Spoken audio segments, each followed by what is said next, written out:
Hey, do you know what these are? These are called rose hips, and they're not very common anymore. They used to be very common. The way that the world has changed, they aren't that prevalent. And there's some fear that these are going to completely disappear. Now, this is wild rose, and I've got a little bit of this growing on my property, and we let it grow. But these rose hips used to be absolutely essential for people. Now, when these were essential was back in Alaska in particular, during the gold rush up in Alaska, there were a number of miners who would go out and they would collect those rose hips and they used the nutrients from those rose hips to keep themselves from getting as sick as they would have otherwise.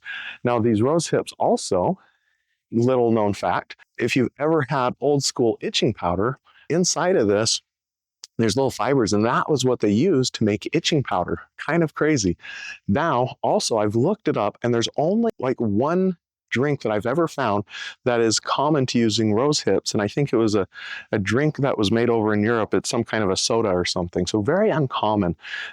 These used to be made into jams, but you had to treat them a special way to get rid of those little fibers so that you wouldn't be eating the fibers when you were going to eat them. But for all practical intents and purposes, it's non-existent. You don't see people growing roses that have these nice thick rose hips anymore. And these are what is underneath the flower. So right here at the top is the part where the flower would be. Now, what does this have to do with business? Now, for a lot of people, they'd be like, oh, Jason's just crazy. And maybe I am. But I think that rose hips represent something. And it's this idea that the world changes. And the world is constantly changing. And I love to think about like where I'm standing right now used to be covered in ice at one point, and it used to be covered in water at another point. And we have all these different shifts that happen in the world. Some happen really fast, some happen really slow. As society in America has grown, we've pushed out a lot of the wild. And we have a lot less opportunity for wild. Now, where I'm at, you can see I've got this nice little waterway right here with some plants growing on it. And we still have some wildlife that has come and settled back in this area, even though for a while they were pushed out. But the same thing happens in business.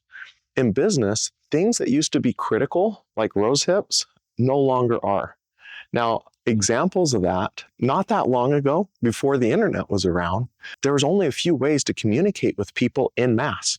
If you wanted to get your message out, you literally had to go out and you either had to send like mailers, you had to do some sort of advertising on maybe TV or radio, maybe you'd get a billboard and put it up, but there wasn't very many ways to communicate. You could knock on doors, and we still, just like the rose hips, we still have some of those old ways of doing things. They haven't died out completely. It's a lot harder to find, but there's a whole new field of opportunities that have sprouted up in addition to the old ways.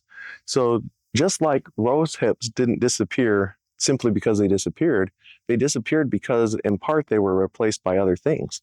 And there's not as much room for that anymore, but it's still viable.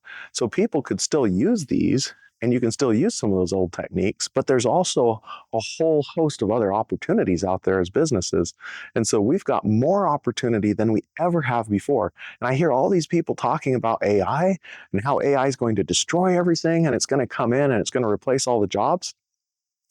You know, I think that they had that same fear when the diesel engine showed up, because before the diesel engine, we were in a very human labor intensive position. And the diesel engine didn't show up that long ago. I was reading a book and they were talking about manually loading train cars. And in this book, they were talking about an experiment they did where they had a guy sit and rest every so often, and he could outwork the people that worked straight all day. But how many people are manually loading train cars anymore? We don't need it. Are we out of jobs? No, we're not. There's still plenty of jobs out there, but the kinds of jobs that we're doing has shifted incredibly. Same thing's happening with AI. Things that used to take a lot of time, they don't take as much time.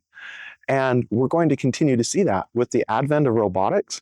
We've got amazing new tools that are coming out that are going to save humans from work that we used to have to do and give us new opportunities so that we can do work that we didn't used to be able to do.